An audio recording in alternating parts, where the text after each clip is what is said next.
Hi everyone, welcome back to another Diablo Immortal video. So in this video we're going to be taking a look at the latest updates which are coming in the game. They're calling this the Eve of Unmaking, so let's take a look to see what this has in store. Nice bit of artwork here as well, looks like one of the fishing areas. But why has the entrance to those tents got like some spikes on it? It seems a bit creepy. Anyway, and they're saying there's a Hellfire Storm brewing, adventurer. Since our last content update you've confronted the Lich King. Yeah, he was pretty easy, but it's kind of cool to see him and kind of nostalgic. And riddled the Cutthroat Bezen, which was a pretty decent event, with slain foes in the Eternal War crossover event. This content update introduced the Eve of Unmaking limited time event, balance changes for certain classes, and more. So I think the balance changes for certain classes is stuff that everyone's kind of been waiting for. Maybe Barbarian being nerfed and a few other things I've heard about. So it'll be interesting to see what kind of changes there are to classes. I wonder if this is going to cause people to swap between classes yet again. Let's see what we have. So it's going to be a server maintenance that starts from November the 26th, 5 p.m, 7 p.m. And that's for obviously China, East Asia, Southeast Asia and Europe servers. And basically it's November the 27th, 1 till 3 a.m. for servers in Americas. So let's hope that the maintenance goes well and we don't get any performance issues getting worse afterwards. Today there's been a lot of lag in various different events and in vaults leading up to maintenance. So yeah, fingers crossed the maintenance goes okay and lag issues don't get worse post maintenance, and they do fix some of those technical issues after these times that are posted here. So what do we have here? We've got Eve of Unmaking limited time event. We've got Winds of Fortune come back. And don't get me started on the Battle.net shop. Free rewards, returning events, balance changes, feature updates, bug fixes. And we usually get bug fixes on Tuesday. We get a list of which bugs have been fixed. Let's see if they've got any early bug fixes that be posted here. So this is the Eve of Unmaking limited time event. And that's the artwork which we saw above. And it's saying Sanctuary's Unmaking begins in utmost north where the Lord of Terror rises. So it looks like some free loot on the way. You can see Telluric Pearl there, Legendary Crest and Rare Crest, which is quite cool. And I'm sure there's going to be some easy tasks to perform for that one. Sanctuary will be unmade before your very eyes if Diablo's plans are brought into fruition. Cut down his Hellspawn in a new limited time event to buy yourself and Sanctuary's denizens a moment of reprieve. So it says those level 30 and higher can earn rewards by completing daily tasks and logging in on the 2nd, 4th and 8th days of the event, and 100% bonus experience gained from battle pass levels. So yeah, that's really cool. 100% bonus experience from the battle pass levels. Definitely make the most out of that, and looks like this is one of those free loot events, so definitely don't want to miss out on this one. Want to probably stash up some of your legendary crests as well in case they've got some fun plans heading towards the end of the year and Christmas time. Maybe another mirror jeweled event on the horizon soon. So this would be a good opportunity to sort of collect up some free crests and save them up. So Winds of Fortune limited time event. The Winds of Fortune is back. There we go. You can see all the light coming out of that mountain in the background, just like it does from the chest. So this is from December the 6th, 3 a.m. till December the 12th. Heradric's scholars have pored over their tombs to discover the origin of increased materialized wealth, while the merchants of Sanctuary have seized the opportunity to increase their abundance. The source, Winds of Fortune. So this is like we've had before. It's a really good event to make the most out of your drops. Basically, once it's live, you activate it, and for 24 hours you get a buff that you get duplicate effect applied. Once activated, the buff duration is in real time and will end 24 hours after it's been initiated. So yeah, it's basically all of these things here: gold, experience, battle pass points, normal gems, legendary gems and items. So make sure you hit that button to start the event and then go ahead and cap your gems as soon as you've done that. Grab as much battle points as you can and farm for XP. Gold's not really much of an issue now. Legendary items, go do all of the usual event that drops legendary items and just make the most out of this one. So yeah, this is really good. So it's basically saying the four-player party normal gems bonus drop will be doubled and unaffected by the daily cap, and only the first 12 common gems of the day will be tradable. So keep that in mind as well. Items from these activities will also drop in duplicate quantities. So, you know, you've got the bestiary, challenge rift, bounties, fishing dungeons, purge the depths, accursed tower, hidden lairs, farming in the wilderness, and codex. So yeah, just have fun with this event. Click it, play as much as you can, and enjoy the double loot and also the XP as well. Anything else we should know about this one? Any surprises? Battle pass rewards will not be doubled. That's fine. That's pretty obvious there. And additionally, there are limits to each item that can be earned in duplicate quantities. Yeah, okay. So pretty much the same as what we've seen last time. Really, really good event that's come around. Definitely make use of that. And it's really easy way to cap your legendary gems as well. I do Ereban. If you're used to doing Verge as well, just spam those and just get the double gems and legendary items as well, especially if you're trying to look for certain essences. It's a perfect time to just grab as many legendary items as you can and then just check for your essences that you need. The next thing, this is an interesting one. Visit the battle.net shop for free rewards. So they've added a Battle.net shop. Each month you can unlock at least one free reward by visiting that shop. So maybe have that bookmarked if you're playing on your phone. Just have like a bookmark on your sort of home screen somewhere. You can create a little tab or something. And then if you're a PC player, obviously have it bookmarked. Check once a month, click on it, claim some free rewards. Got some crests last time and a few other random bits of loot. So yeah, one thing obviously don't like about this is these Black Friday bundles are now live for a limited time event.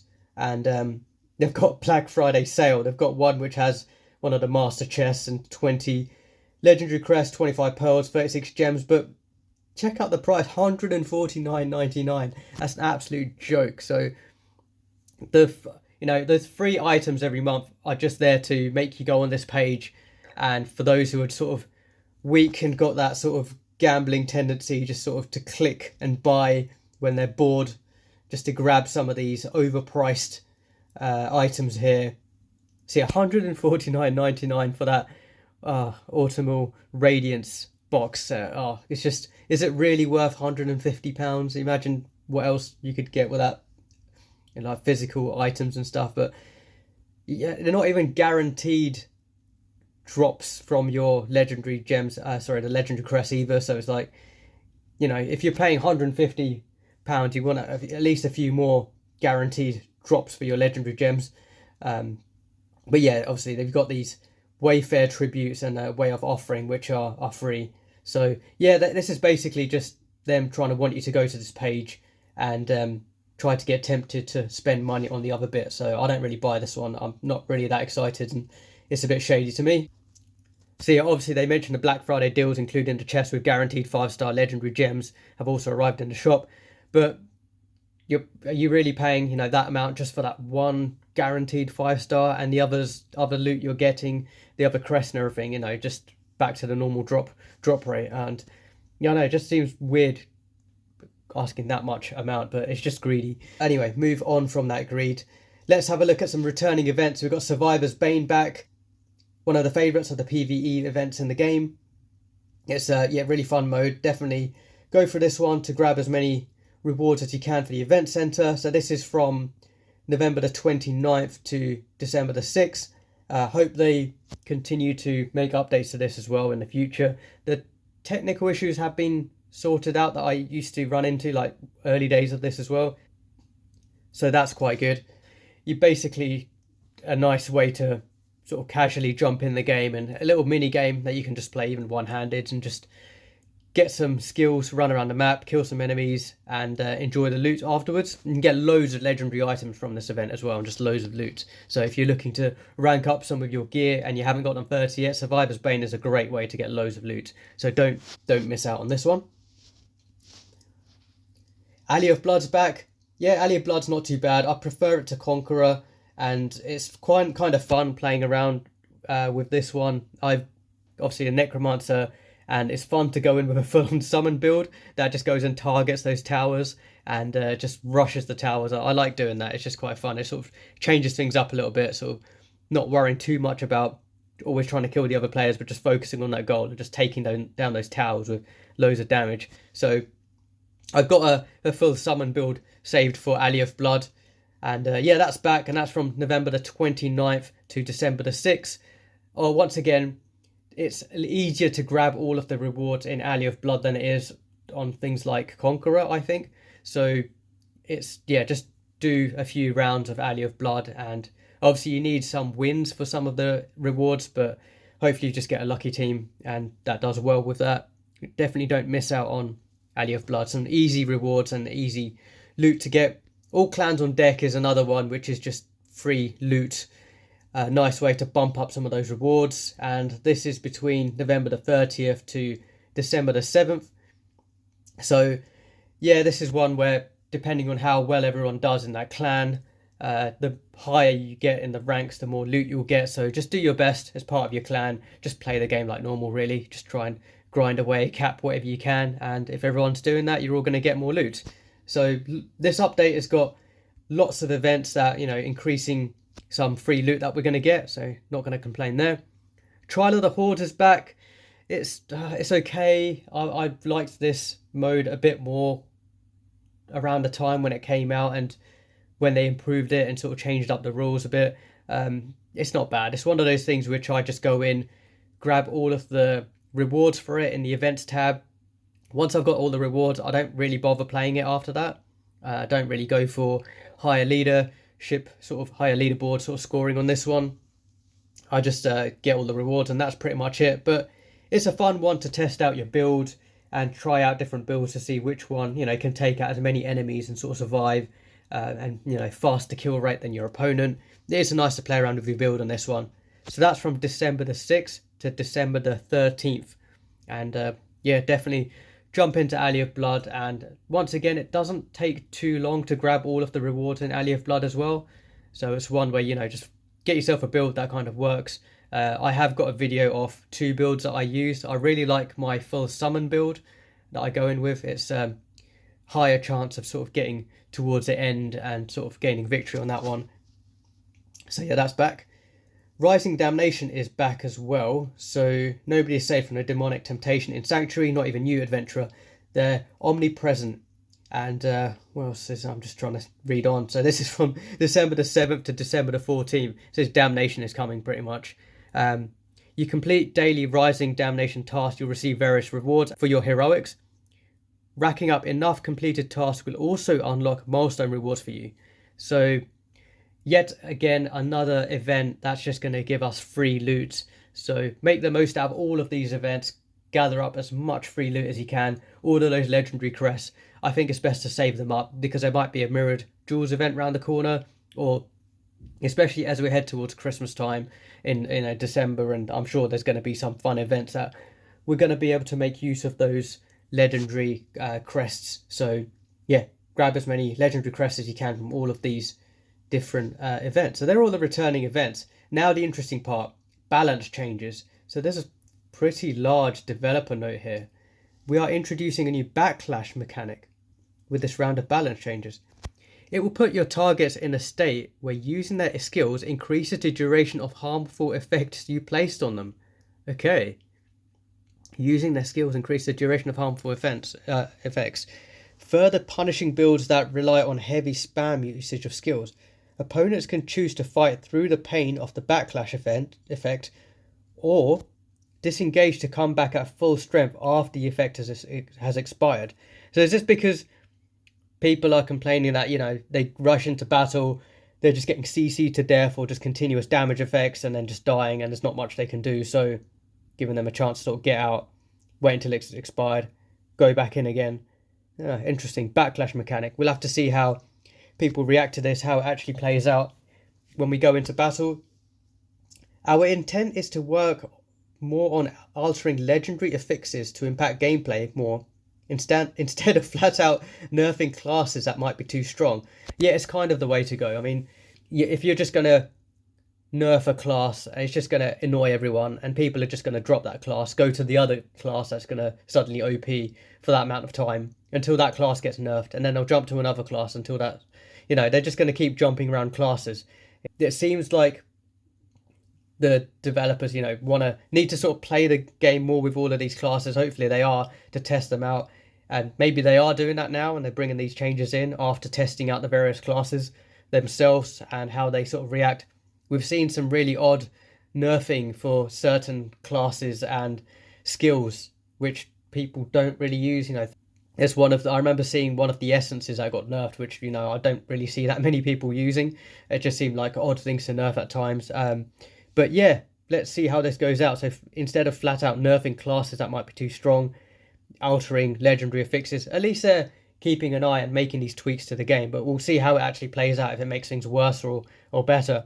So it says, while this is the beginning of a new approach to tuning, we will still adjust effects as needed, which is why there's also a few nerfs to some overperforming classes in the list below. Well, why did you make them overperforming in the first place? I don't know. They create these classes, they bring them out. There must be a load of testing that goes on for these classes, before they actually bring them out. And obviously at that point, they must have been thinking, oh, hang on, wait, these classes, these skills are quite overpowered. Should we dial them back now? Instead, they just release the classes being overpowered. And then, a few weeks, months down the line, they realise, oh, hang on, they're overpowered, let's nerf them. But then obviously they would have known that they're needing to be nerfed before they bring them out when they're being tested. So it just seems a bit odd. It just seems like they're just trying to keep people playing to swap different classes around and not get bored and switch things up, try different things. Yeah, let's just see how this one goes. So the goal is to make nerfs less severe by increasing the power of other classes. The combined approach of reinvigorating older fixes alongside a softer touch on nerfs will result in new combat experiences and more interesting choices, without it feeling as punishing as having the power of your skills heavily reduced. So yeah, let's see how this one goes. Interesting that they brought this one in. I'm sure this is going to cause a lot of discussion in the game, and we're going to have to see how it is in the upcoming months as we go into the new year in Battleground, and as we're playing with our various classes. Let's see if they notice less people swapping between different classes every time one of these balance changes and updates comes out, and if they end up sticking to the class. So maybe they've got some stats to see how long people stick to the classes. Maybe they'll see that people end up sticking to those classes for longer if they're starting to make these balances and not really annoy people to sort of swap classes straight away. So let's have a look. Barbarian. So it's Hammer of the Ancients, which is going to get an increased cooldown from 0.5 to 1 second. Base damage was also reduced slightly, with fully charged damage remaining unchanged. So fully charged damage is not unchanged, but now you get an increased cooldown and the base damage has gone down a little bit. So bit of a nerf for Barbarian there.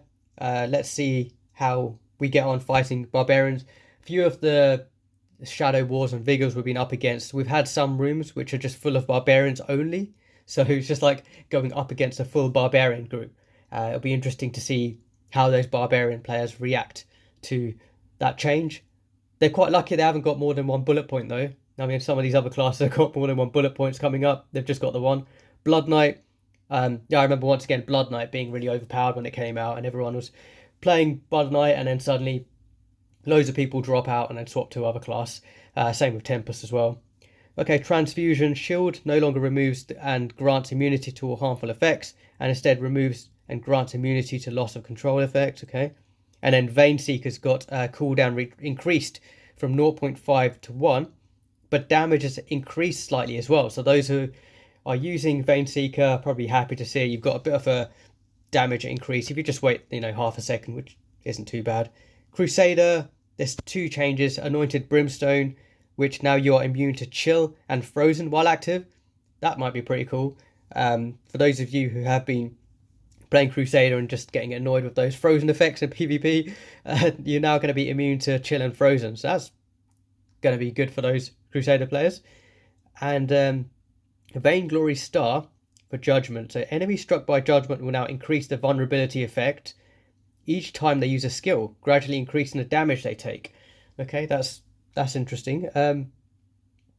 Crusader's got pretty decent changes there. So I'm guessing Crusader players are happy with that change. I'm a little bit nervous as I'm scrolling down before I get to Necromancer because I don't know what's coming up. Demon Hunter, escalating violence, and so no longer slows and instead immobilizes and disables dash kills. Okay, so this might be useful to Demon Hunters who are getting annoyed with those in PvP that keep dashing around them. so you can just stun them straight away. I'm not really sure. I've not played Demon Hunter, so I don't know what the cooldown is for escalating violence, but that could be quite a deadly one, depending on the cooldown, because you're going to keep immobilizing, disabling dash skills off that player. So stick them to the ground and then take them out. And then you've got Puncture Obscura. Additionally, reduces enemies' healing by 80%. Ooh, 80%. Okay, so some pretty cool changes for Crusader and Demon Hunter here. Barbarian's got the nerfing. Now here's the why have I got three bullet points for Necromancer, and that's it. Back to the top. So it's just those classes that are getting balance changes. So let's have a look. So Studied Menace for Corpse Lance. Additionally, reduces enemy healing by 80%. Okay, that wasn't too bad. I don't use that one, but that's cool. Okay, I might have a look at it. So, when you take down those enemies down to low health and they're trying to heal up, you can hopefully have a better chance of taking them down. Revenant Wind no longer slows and instead weaken enemies. So I use Revenant Wind. So that's interesting. I would rather weaken the enemies and slow them down, actually. Reducing the damage they deal. Oh, okay. The duration of this effect is extended. Oh, duration is extended. But oh no, wait. To 0.5 seconds with each skill the enemy uses while suffering from this effect, up to a maximum of an additional 4 seconds. Oh, sorry, I thought it was going to say the cooldowns adjusted, but it's a duration of the effect is extended by 0.5 seconds with each skill the enemy uses while suffering from this effect, up to a maximum of additional 4 seconds. Okay, that's not too bad because I think I do use Revenant Wind, so I'm looking forward to trying that out. And then Scurrying Rain. Bone Wall duration reduced from 8 to 4 seconds, but damage increased slightly. Alright, so that's quite a 8 to 4 seconds, but you get that extra damage increase, so not too bad for Necromancer. I was expecting it to be a bit worse there. I was worried it was going to be a lot more of the skills that I use in PvP. There was no mention of Bone Spikes, no mention of Borrowed Time or Bone Spirits either. So, and nothing for Bone Spear or Soulfire as well. So, phew. Okay, I'm happy with that. Let's see what's next. Okay, now we've got a feature update. It's Vanguard. Are we getting rid of Vanguard? That would be a good feature update. Or maybe reducing the 5 out of 5. This is a cool picture though. I do like this one. I like I said before in some previous videos like this, I love the Diablo Immortal artwork. I really appreciate it. I've got the art books for the previous Diablo games like Diablo 4, Diablo 3. I think I've got a Diablo 2 one, but I'm not too sure. But I love collecting the art books for certain RPGs that I love as well. And yeah, this is really, really cool. Yeah, just appreciating the artwork before I move on. A new environment. Oh, wow, wait, hang on. Are they giving us a new environment? A new environment and bloodthirsty enemies from World's Crown. The new zone releasing with our next major update. I was saying this ages ago that they should release something different, a new zone for Vanguard.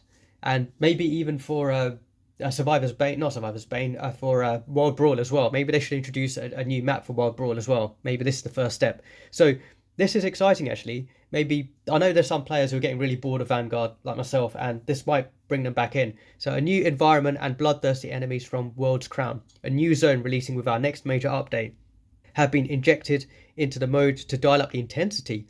3 new Helicry bosses have also found their way into Vanguard, completing the Herculean task of besting these titans of hell to earn 3 new weapons infused with Helicry boss affixes. Now those legendary weapons which have those boss affixes are pretty cool, actually. So what they do is when you use your ultimate, you like summon one of the Helicry bosses like LaSalle or someone. So yeah, it is quite cool seeing your ultimate skill sort of changing when you have those boss affixes equipped on your legendary gear. And I think I've got one that has something for LaSalle or one of them. So it's cool that they're adding more of them. So call upon your allies to team up and overcome a fight suited for the most seasoned veteran enjoyers.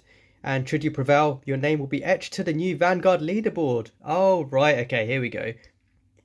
So they have really switched things up and tried to make it more exciting. So hopefully a lot of you have got your rank 20 charms now and maybe a second one to sort of 15 to 17 or 18.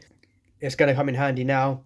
Get those charms ready, take on the new map, get those new affixes, and try and get up in the leaderboard. So I think this is going to get people back into Vanguard and hopefully make people play it more.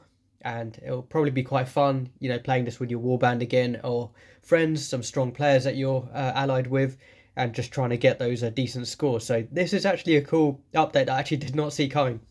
I did not think they're going to do this because a lot of the PvE events that they introduce in the game, they sort of bring them out, they make a few tweaks, and then that's it. They kind of stale and they just have them reoccurring every time on these updates.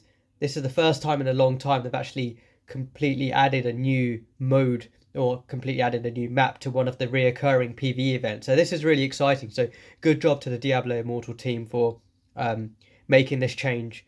And what am I looking at this correctly? You can actually create some sort of like a weapon here. I don't know if that's actually something which you can create. There's a siege engine, or if that's maybe just the life of the siege engine. Oh, okay. So I think maybe the siege engine moves forward and you have to stay around it in that circle because it says escort the siege engine through the attacking horde. So your party's going to have to stay within that siege engine circle. The siege engine is going to move forward and you kind of have to protect it and until you get to the end. So yeah, that's not bad because this means you're not just standing on the spot and just holding down attack like we're doing in Vanguard at the moment. This means you actually have to continuously move. So I do like that. What would be also cool is something like where you can, like a tower defense thing, where you can actually get some points and you can actually create sort of turrets and stuff as you're moving along. Now that would be a cool update. So yeah, brilliant changes there. Okay, now we've got changes to zone side quests. Zone side quests you have not yet completed will now appear first when speaking to Tight, I probably pronounced that wrong, Tighty or something, the adventure seeker in Westmarch. Exploration tasks and zones should be easy to complete now. So this update has come a few years too late, but never better late than never. There used to be occasions where people were trying to complete all of the side quests in all of the maps, and there were certain quests that we just couldn't get to spawn or couldn't complete. And I remember just in the early days of the game just trying to get those side quests to appear and spawn. So for those new players who are just jumping into Diablo Immortal and trying to get through the different maps and the quests, this is going to make it really easy for them because when they go to this NPC, now the quests which they haven't completed yet are going to appear higher up. So yeah, that's a cool update. I'm approve of that one. Quite nice. Okay, Trial of the Hordes. Matchmaking queues for Trial of the Hordes have now been optimized to prioritize quicker match times. I didn't really have too many problems. It was only near the time when the people have already got a lot of the rewards, and as the week went on, it just took longer to match up. But I didn't have too long waits recently, last time I tried anyway, but it's cool that they've made the matchmaking quicker. It'll make it faster just to grab all those rewards as well. New combat settings. The display of visual effects in different environments, such as the wilderness or PvP activities, can now be hidden using a new option in the settings menu. Additionally, an option to have channeled skill follow your mouse cursor on PC has been added to the settings menu. So some nice quality of life updates there. Might be interesting if you don't care about those damage events. You just want to go out and do some farming, and you're not really caring about looking at your damage and your stats and seeing all those numbers. You just want to hit stuff. It does feel weird playing an RPG and not seeing numbers come up on the screen though. But for those of you who do want to switch that off, you can, and so that's pretty cool. And for clans, clan leaders and officers can now view the history of personal changes made via the new clan roster feature. That's pretty good for management of clans. Yeah, so approve of that one. That's pretty cool.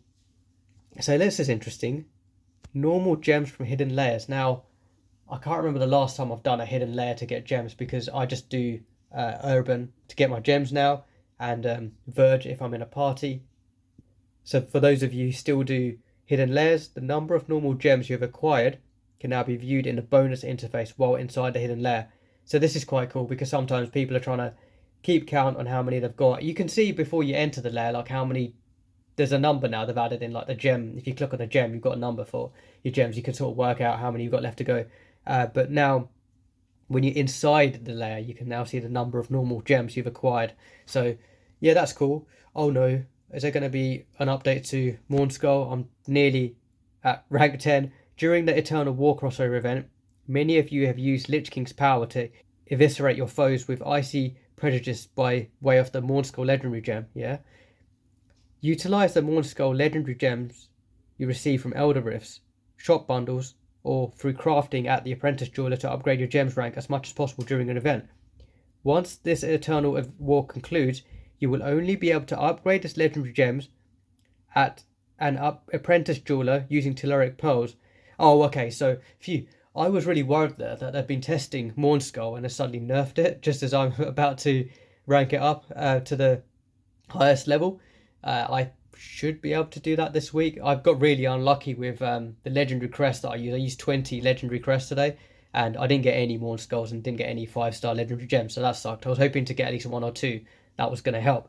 But this is just to let you know. So for those of you who are using Mornskull, it's a fantastic 2-star gem. Make the most out of it. Try and get as much as you can now. It is really expensive in the market, especially on our server. So I've not bought any from the server. All I've done is saved up a load of Rift sort of crafting items, crafted all of my Mornskulls and got them through drops and some cheap bundles, and that's literally it. So I'm going to see how many I've got left. So just a heads up for those of you who are planning to use Mornskull, make the most out of this event. Just grab as many as you can, because otherwise you're only going to be able to get this using Telluric Pearls, and that's really expensive. You want to use that for your 5-star legendary gems, not Mornskull. So just a heads up. And bug fixes will be available on Tuesday, so I'm looking forward to see what bug fixes that we've got, because I don't know about everyone else, our server is lagging like hell, and it's getting worse. Today, Vault was lagging, Erebon was lagging, Gauntlet 3 was pretty much unplayable for the last few days, and I only just managed to get round to finishing it. What else? Vanguard has been lagging like crazy as well. So that's just the performance of the game. It just got a lot worse. I don't know if it's because it's leading up to its maintenance or just loads of people, back-end issues, server hardware issues, or optimization or anything like that. It doesn't really need to get addressed, because, you know, there's plenty of people paying too much on this game, and, you know, they are getting a lot. They've got the money to improve the infrastructure and maintain it, and, you know, just help those players out. You know, just give us a smooth experience. It is a big game, one of the biggest mobile games as well. You know, we shouldn't have to play suffering this amount of lag and struggling to do what we want. So let's see what bug fixes come in. I know last time they improved performance around Storm Point, which isn't an area which I go to much often, but let's see what comes around tomorrow.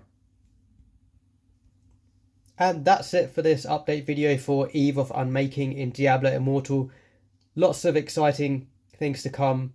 And yeah, like I said, just wait for that maintenance to complete. So once again, we've got Eve of Unmaking, Winds of Fortune, the free rewards from the Battle.net shop, and don't get tempted with those overpriced items, returning events, balance changes, and feature updates. There's loads of events that are coming in that are going to give us free loot, so don't miss out on that. Just grab as much free loot as you can. Lots of things to keep us going until Christmas time. So yeah, hope you enjoyed watching that video. Yes, look forward to all of these updates that are coming in the game and seeing how they are. So let's see how we get on, and it'll be interesting to see how people react to those balance changes and some of those nerfs as well, and some of the fixed changes that they're making in the game. Hope you enjoyed watching that one. Thanks for watching, and I'll see you on the next one. Bye.